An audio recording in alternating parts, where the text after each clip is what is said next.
Hello, everybody. Welcome to the third episode of DocuMinded. Now, this case, while in the last two episodes, the documentaries we watched covered the case in its entirety in one sitting, this case was covered in its own personal 5-part docuseries. So because of that, we're going to be splitting it up episode by episode and really deep diving into the episode itself. This is a case that I feel like the public has really taken over. The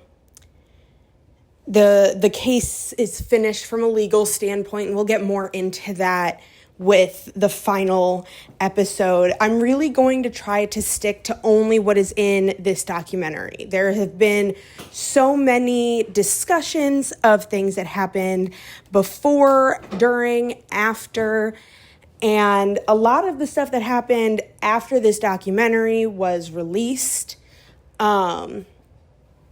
is very vital information to this case and to Karen Read's defense in particular, but it's difficult to know exactly what to speak on since it's not discussed in this direct documentary. There will be times when I will mention those things, but most of that will be left for the final episode discussion. So first episode. This first episode of A Body in the Snow on HBO or on Max streaming is called What Happened at 34 Fairview. You're given a very brief overview of the days/nights events, which I think helps because it gives you a new lens to look at it through when you find out more information later on. And so we're going to kind of talk over the brief details that are given and then jump into what the rest of the episode discusses. So within this first episode of the documentary, like I said, you're given a very brief overview. The brief overview consists of a loose timeline from Karen's perspective. She said her and John had been in a fight. They said all they really ever fought about was how she felt the need to spoil the children, which the children that he had were not his, they were his sister's. So his sister died of a brain tumor when the kids were really young, and then a couple of months after she passed away, her husband died of a heart attack. And so he took the kids in. And she wanted to spoil them. He thought that she spoiled them too much, and that was always a point of tension between the two of them, and they fought about it quite often. And this was one of those days that they fought about it. But that day, they were kind of calling a truce, in a way, and decided to meet up at this local, like, pub sort of thing for a drink with some friends. Or I think they met by themselves at the first bar. That's correct. At the first bar, they met up just one-on-one, and then they decided to go to another bar. That bar, they run into some friends. They're hanging out with those friends there, and then one of the friends that they are with, who we'll get back to later on in the story, invites John and Karen over to this house. They're having a birthday celebration for one of the other friends that's there. It's basically a group of, like, cops and cop wives kind of deal. They were all of the men in this group were cops. And I feel like that's an important part of this story. At least to the defense it was. And in my personal opinion, I do think it is somewhat important, but I don't think it would have changed. I don't think it changes any part of the case necessarily. So they decide to go to this house. When they get to this house of John's friends, it looks vacant. Well, not necessarily vacant. It looks like somebody lives there, but it doesn't look like anybody's home, basically. The lights are off inside, the lights are off outside, and they don't see any cars parked nearby or in the driveway that they recognize. So John's like, hey, I'm going to just go up to the house and see what's going on. He goes up to the house. Karen's waiting in the car. It's been like forever at this point, and he has been dead silent. Well, that's probably a bad choice of words, but he's been silent. He has not said a word to Karen, hasn't called or texted to let her know what's going on. She's calling and texting him. He's not responding, and she leaves. She's like, screw it. I'm done. I'm tired. I'm a little tipsy. Like, I'm just going to go home. Well, she goes home, and they'll talk more about this in later episodes, so I'm not going to get too much into like what goes on there, but she goes home, goes to bed. It's the next morning, and he's still not there. She goes to look for him, finds him unconscious, laying in the snow outside of that house. Calls 911, gets some proper assistance, but it's later, oh my gosh, I can't think of the word. She's later told that he has passed away, that he's died from this incident. And at first, the cops are like, you were driving drunk. It was involuntary manslaughter, which is a heavy burden to carry, inside and outside of the legality of it. But then, so she thinks she probably just like hit him or something and doesn't remember. Like, that's what she's asking, because she has no clue what's going on. She's so confused. And so she's trying to figure out what's going on. She gets her legal counsel sorted out. And while all of this is going on, she's, sitting at home trying to figure out what the hell to do, basically. The cops are taking a new charge to the grand jury to try and arrest her on, which is that she actually had intent to harm and possibly murder John O'Keefe, which to her and her legal counsel, this makes no sense, and they have no idea where it's coming from.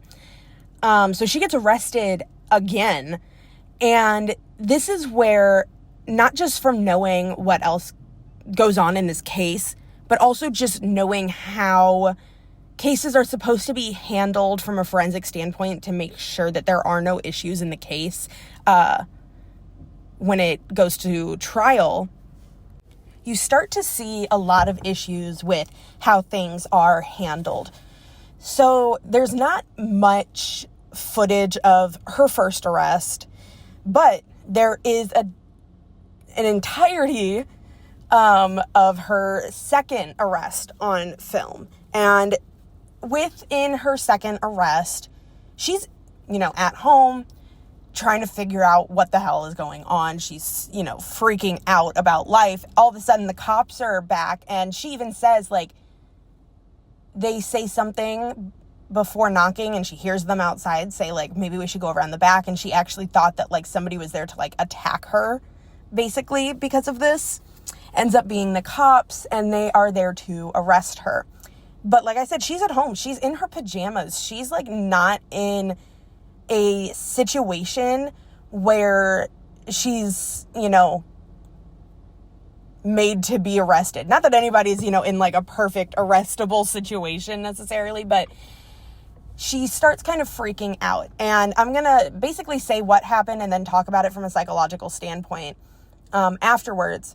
But she's freaking out. She's like, I'm in my slippers. I have no shoes. I'm on medication that I'm supposed to be taking. I need to get it from inside. I'm wearing my pajamas. I don't have underwear on. Like, I don't want to be, seen like this. And she's panicking, and they're, like, trying to tell her, like, it'll get taken care of. Your parents can bring you some stuff. And she's like, I don't want to be seen on the news like this. I don't want to be out in public like this. This is, embarrassing kind of thing. And they finally get her taken to the police vehicle. And then you hear the cops saying, oh, isn't she so crazy? All she cares about is what she looks like when it comes to being on the news. And this is the first part where you start to see a misunderstanding of psychology from investigators. And later on, we'll talk about a forensic science standpoint to this as well, because that is a huge part of this case. And it needs to be talked about. And that's another reason why I decided to split these episodes up and do them each individually. I felt like that would be an easier way to discuss this case if it was really broken down. But when you are, not someone that is consistently living a criminal lifestyle and you get pulled over by cops or arrested by cops for something, and it is jarring and it changes your life, and that is not taken into account with these officers, is the fact that, yes, she's asking about, how she looks and what she needs to take with her and like all of this stuff, which might from a very superficial level seem superficial. But in reality, when something jarring like that happens to the average everyday person, they're going to react by asking questions or asking about things that don't seem that don't seem reasonable in that situation. So when she gets arrested, she's asked about this, and at this time, she ends up bringing in a second and third person into her legal team. So it starts with this one lawyer that was really good, that is really good, and he stayed on the case until it was resolved this year. But then she's also directed towards the lawyers who took care of the Kevin Spacey case. Now, I'm sure at some point, whether it's from me deciding to or from somebody suggesting it, that I will discuss the Kevin Spacey case and watch a documentary on it at some point. I don't know too much on it, but all that's to say that's where her updated representation came from. So they get on this case, and they see issues arise pretty quickly, starting with the sentencing and the second indictment of updated charges. And because, at least at this point in the documentary, they haven't said whether or not there was enough evidence to raise the charge from manslaughter to murder. And that's important legally on whether or not it's actually, one or the other kind of deal. Because obviously, for one, you do a little time, and for one, you do a lot. So, it's an important differentiation, and they didn't really seem to have a reason for updating or upgrading those charges at that point. Through this, I believe the youngest person on the team, she said that she had been with the male lawyer working on cases for about 9 years. I'm not great with names, so I'm sorry, I don't remember their names. But she suggests doing with this case what they did with the Kevin Spacey case, which is looking at cell phone records, search histories, and just any technological evidence from the other people that were supposed to be in this house that evening. And this is where they find basically what leaves us on a cliffhanger for this episode, which is the forensic technologist, I believe is what it's called. I might be wrong on that. I'm sorry. There might be a better name for it or a different name. I'm not entirely sure. This is when he comes back and he says, I don't know if this is important to know, but one of the people that you had us look at phone records and internet records for, and search history records, searched something at 2:24:40 in the morning on January 29th, which is when this case took place.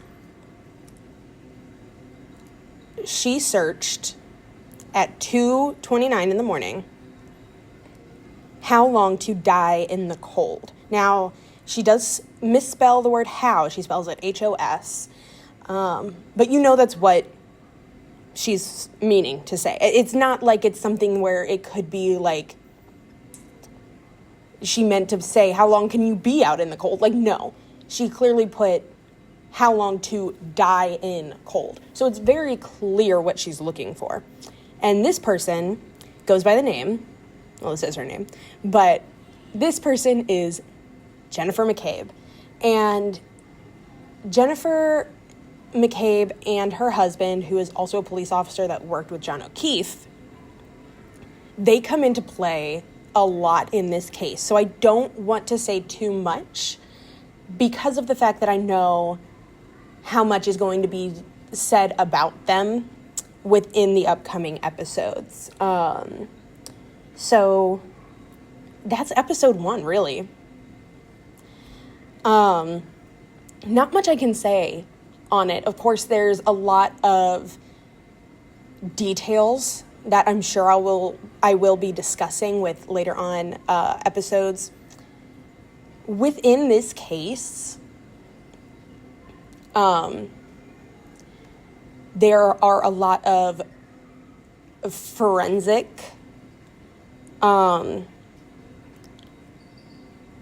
issues. That's the best word I can think of to use in this case. Forensic problems with this case. There are a lot of legal issues with this case. Some are discussed, some came about later on. And we will discuss those within those episodes. I'll talk about later on developments. There's a certain person who was on the investigative team for this case that I am sure I will discuss way more than probably the main 2 people of this case, because I feel like he is the majority of the problem. But that's for a later date and for a later episode. But yeah, some of these episodes are going to be a little bit shorter, considering I decided to break this one up and do 1 episode per 1 episode of the docu-series, just so that we could get a little bit more of a deep dive.